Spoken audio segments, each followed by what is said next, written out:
Hey guys, and welcome to another episode of UA Eats. I'm UA and we are inside of Grand Central Station, the famous Grand Central Station here in New York. And yeah, we're here to eat at a new restaurant that I've been meaning to try ever since I heard about it. Like about 2 weeks ago, in Grand Central opened a huge French restaurant and I just knew I had to check it out. I mean, that sounds really interesting to me. But let me tell you that Grand Central is a maze. Grand Central, it was not easy to find. Like once you step inside this place, I don't know, it's like, I feel like a mouse in a maze chasing cheese or something. I went upstairs, downstairs, left and right. I even went outside at one point and came back in, but eventually I found it and yeah, I'm starving now, so hopefully the prize, hopefully the cheese in this case, the French cheese, the gruyere, hopefully that will be worth it. Anyways, while this is a huge restaurant, they say, what matters to me most is not the size, but what matters to me is how big the flavor is. And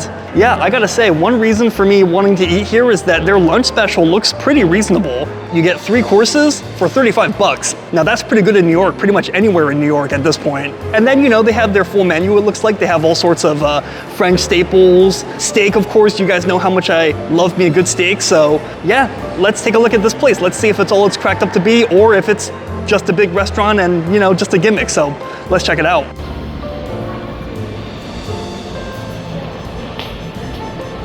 All right, guys, so we are inside the Grand Brasserie now. It took us a while to find the restaurant, but we finally found our way inside, and let me show you. This is a huge restaurant. There's actually 2 dining rooms. I'm actually not sure if we entered the main entrance or not, but one of the dining rooms is like a very dark mood lighting, really posh fine dining feel, while the other dining room is like much more open and spacious. Same menu at both places, that's what the server told me, but it's a huge open space, much more casual and better lit, and I think this is the spot for me, I think. Plus I get to keep my hat on if that's the case. Super, super spacious. I love the high ceilings. I love the chandeliers. I love the casual feel, yet the amazing architecture, yet the nice, almost elegant feel at the same time. So it's pretty cool. It's like I'm in like Europe or Vegas or something. But let's take a look at the menu. So we looked at a little bit of it earlier, but just showing you real quick. They have a prefixed 3-course $35 menu.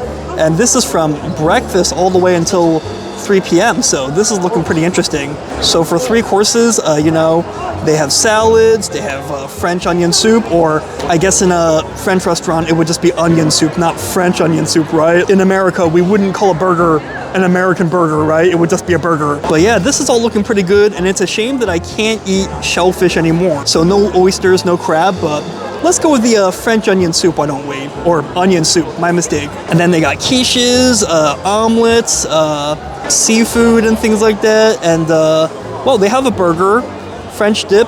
You know what? No one does omelets like French people. Omelet is a French word after all, so let's go with the gruyere omelet. But I think we'll add a steak frites as well, just to try them both. And then for dessert, I'm not sure which of these we'll do. Yeah, that's very tough. Maybe lemon tart. I think I'm ready. Yeah. Shellfish. I'll do this 3-course prefix. I'll do onion soup. Onion soup to start? Yeah, that's basically like a French onion soup, right? Yeah, with the cheese and the croutons. Nice. And then I'll do the gruyere omelet. Lemon tart. Sure. Yeah, and can I also add a steak? A steak? Yeah. Which one? I'll do the skirt steak. Skirt steak? And Yeah. how do you want that prepared? Medium rare. Medium rare. And which sauce did you want? Let's see. Bernaise. Bernaise, sure. Yeah. You're gonna hold on to your menu. That's your like your placemat. Sure. All right, we just ordered. I think she was a little shocked. She felt like I ordered quite a bit of food, but when I see steak on the menu, I do want to try it. Steak frites, kind of different from the American steakhouse, but we'll try it. I mean, we ate at L'Entrecôte once here in New York, and it was a great experience, so I'm excited to see their take on it. But I'm glad she left this menu behind. She said this is the placemat, so yeah, because she did that, I could just quickly show you what else they have on the menu, just kind of show you all their other options. I guess this is more their dinner menu, so just showing you what they have on the menu. And Yeah, yeah, we added another steak. We added a skirt steak, so 37 bucks, not too bad. So we got our French feast coming, so let's check it out. All right, so they brought the bread. Let's take a look, and it feels warm even through the napkin. Now, one thing that I commonly hear is that Americans suck at bread. That's what many people say. That's what all Europeans say. I think the direct opposite would be French people. Like, French people are supposed to be the bomb at making bread. So, I mean, this is looking like a nice rustic crust, and yeah, this is looking like a nice crispy loaf of bread, so I can't wait. Hopefully soft on the inside, not too airy, so the butter is also looking really creamy and whippable. So, let's give this a try. Oh, you did it? Oh, yes. Okay, we got the onion soup. Thank you. Oh, this looks great. Okay, enjoy. Thank you so much. All right, we already got our first course, but let's quickly review the bread before I show you the onion soup.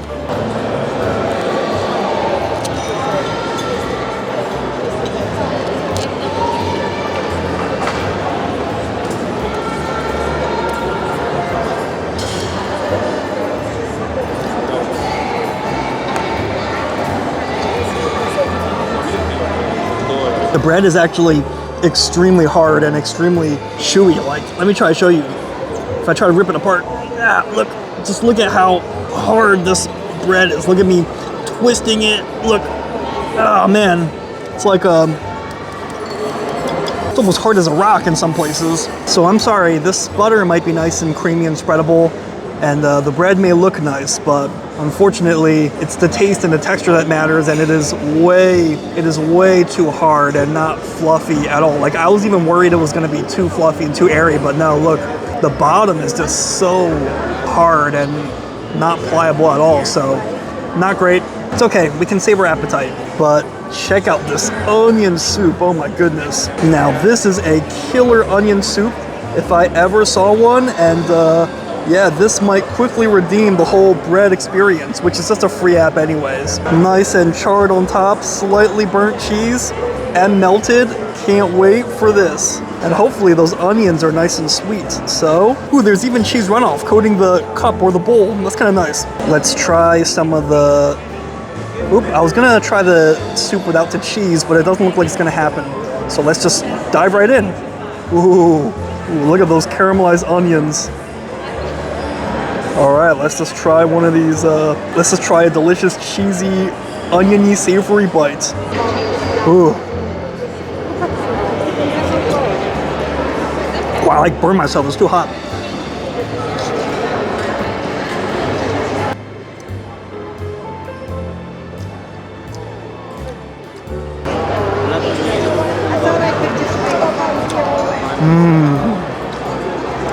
Okay, I gotta say, that's pretty incredible. And I feel like I got something stuck in my throat, and this is helping to clear it out. Delicious. Like, this cheese just has incredible flavor. I believe it's gruyere that's typically used in French onion soup. Well, we got a gruyere omelette coming later, so it's gonna be a gruyere fest later. But not only does this cheese have like delicious, like it has some sweetness, it has some funkiness. The soup is well seasoned. It's really got that onion flavor, not like just a bunch of water with onions in it, you know? Like a bland broth from like a can that you often get at other less good French onion soups. And it's like I said, the onions are just caramelized, so sweet. So you get sweet, you get funky, you get cheesy, creamy, all throughout. So this is incredible. Wow, let me get a bite now with more onions. Wow. I think this is the best French onion soup I've ever had so far in my life. This is fantastic.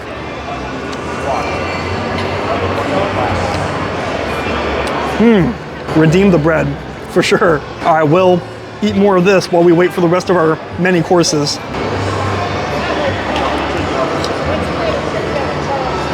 Oh, burn my mouth. Oh, too excited to eat it.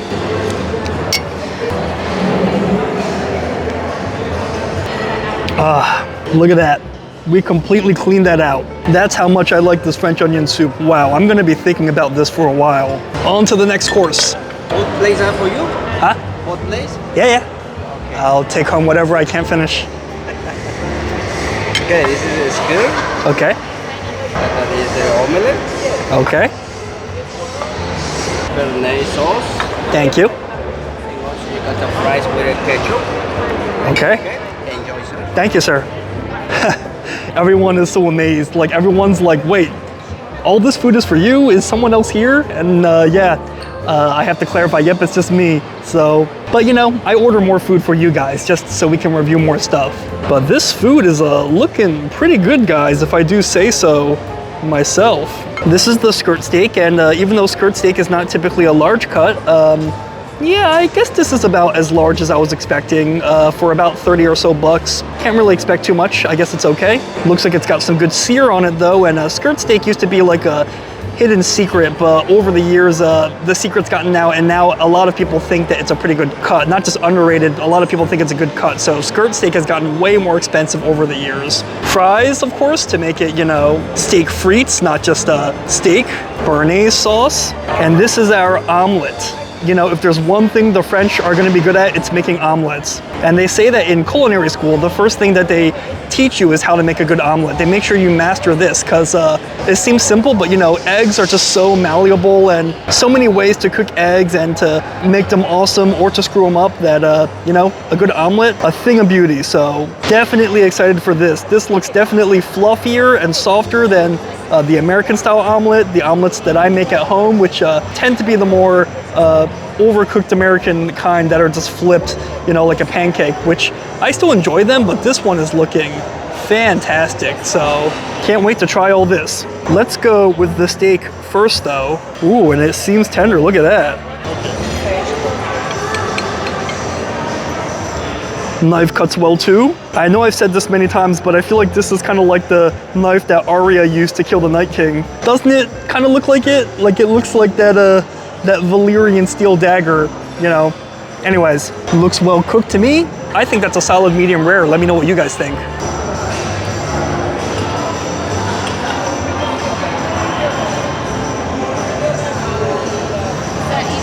Okay, so I'll say it is indeed very, very tender. Like the tenderness is the best part. Not too marbled, but it's skirt steak. It's not gonna be one of the more marbled cuts. If I wanted that, they have entrecote on the menu, which I'm pretty sure is more or less ribeye. But yeah, so it's not the most marbled cut, and I wasn't necessarily expecting that, but it is very, very tender. I mean, just see it for yourself. I mean, just look at how tender this guy is. Any way that I press down on it, like it's, I don't know, this is an incredibly soft steak. Wow. Like hanger steak tends to be this tender, and yeah, to see a skirt steak this tender, a thing of beauty. I'm also pleased with the cook on it for the most part. I guess some parts are more medium than medium rare, but that's okay. And the sear on the outside is also quite nice, but the main thing is that this steak is a little bit on the bland side, like it's a little under-seasoned. And I'm not saying I want some crazy Cajun seasoning or something, but at least some more salt and pepper. So I know they gave us Béarnaise sauce, but let's see if some salt does the trick first. Okay. All right, maybe a little bit of sodium will lift it.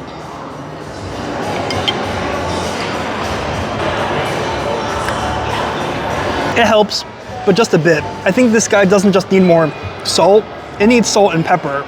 But that is where the Béarnaise sauce will hopefully help add some creamy, buttery richness. So, okay. We might have overdid it a little bit. And bon appetit. Ooh. Now this Béarnaise sauce is quite acidic. Like it's pretty sour.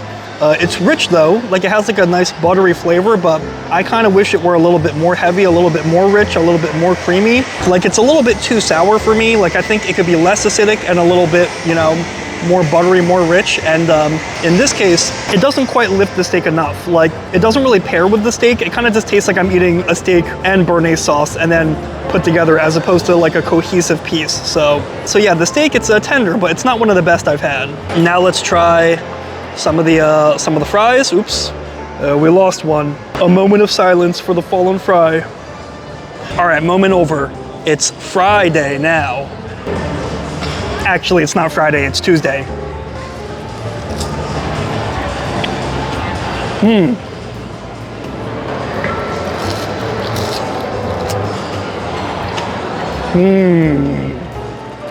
Oh, these fries are outstanding.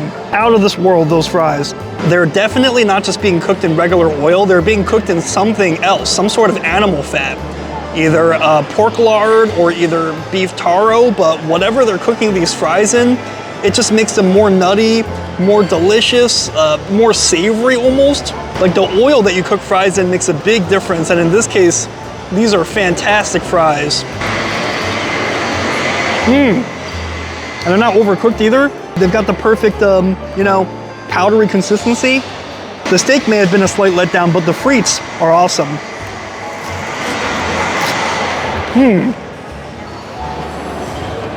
They should flip the order. They should call these frite steaks, not steak frites. It is time, or 1 second, just flipping these plates around. And it is time for the authentic French omelet, the gruyere omelet. So hopefully this omelet is a nom-lit. Get it? Like, it's so delicious. Nom, nom, nom, nom. Actually, this is so soft, I don't even think I need the knife to cut it. Like I'm pretty sure the fork is strong enough on its own. It's so soft, I'm like having trouble almost picking it up. It's almost like falling apart. So let's try this gruyere cheese omelet. Hey, I know some French. And omelette du fromage, right? Is that how you say it? I think so. Everything okay? Yes. Okay, just let me know. There you go. He walked in on my dumb joke. Oops. Let me take another bite. Yeah, see? You can cut it just with a fork. And I guess it's egg, so I guess if it's too hard where you can't do that, I guess you really screwed up. Look at that stretchy cheese. I wonder if that's the same gruyere from the French onion soup. All right.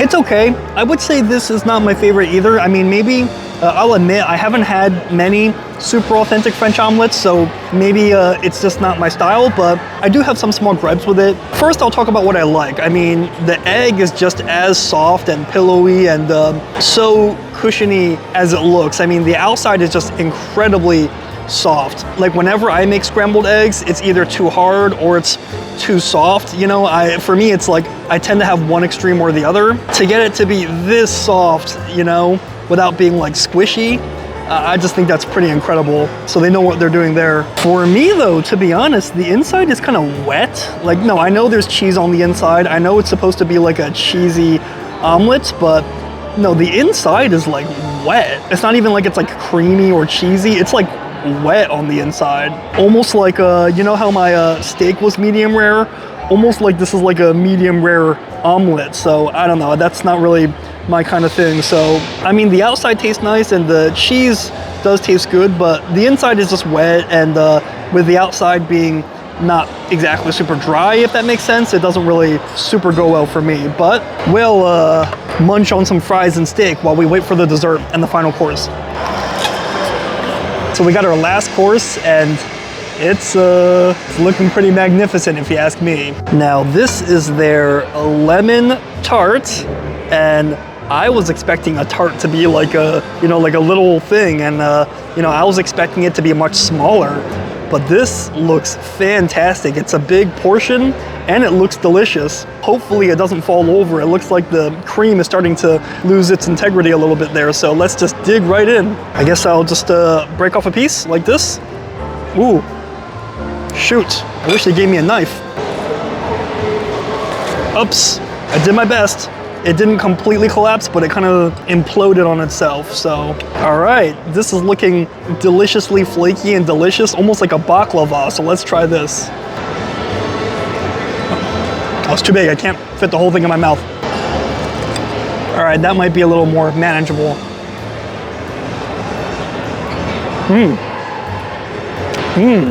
Oh, that is great.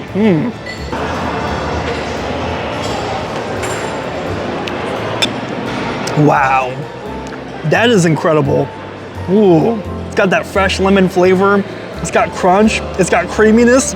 This dessert's got like everything. Okay, it is difficult to eat because of the way it's stacked and because of how flaky each of the layers are. Like, it's kind of hard to take bites of it, but not only is this dessert like delicious, but wow, it looks weird from this angle. From this angle, it almost looks like a, you know, like a caterpillar sheaf or something. Like it kind of looks like a caterpillar with like a feather in its head or something. But the cream is subtle. It's like rich, but not too rich. It's nice and airy and subtly sweet. The lemon, or I'm guessing the lemon is up here, or is it down there? I'm actually not sure. But like I said, the lemon is not like bitingly sweet. It doesn't taste artificially lemony like a lemon Italian ice or popsicles or something. It has like a natural lemon flavor. Ooh, these like flaky layers. It is like baklava. It's like flaky, delicious. The texture is just incredible. This thing is just difficult to eat, but otherwise, oh man, this is, I truly mean it. This is, wow.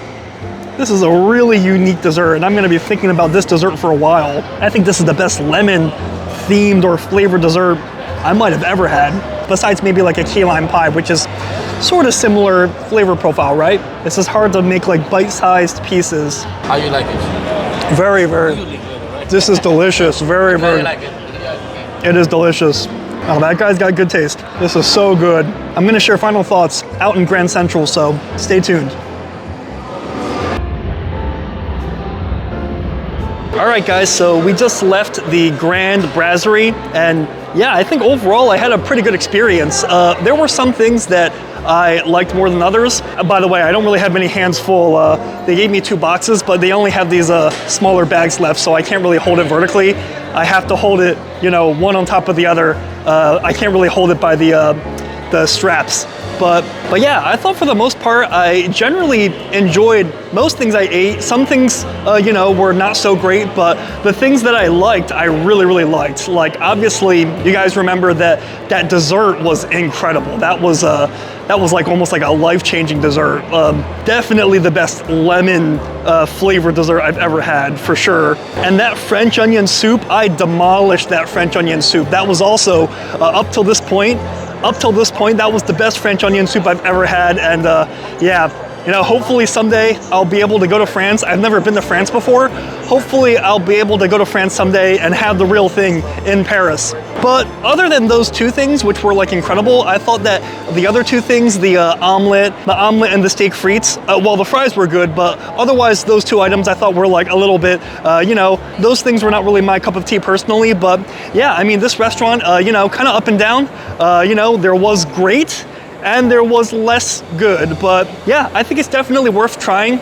The price is very reasonable, 35 bucks. They definitely are pretty generous with how much food you get. I think it definitely might be worth trying, especially if you're in Grand Central. You know, you're in this Grand Central station and catching a train later or something like that, and you need somewhere to eat a quick lunch. Well, it might not be quick, but you need somewhere to eat lunch. I definitely think it's worth trying. So hopefully you enjoyed this review of New York's huge French restaurant. Have you been to this restaurant yet, the Grand Brasserie? If so, what did you think about it? Let me know in the comments, because great minds eat alike. And as always, if you like my content, like and subscribe. That way you stay up to date whenever I post another video. I'm gonna hit the road now. So until next time, I'll see you later.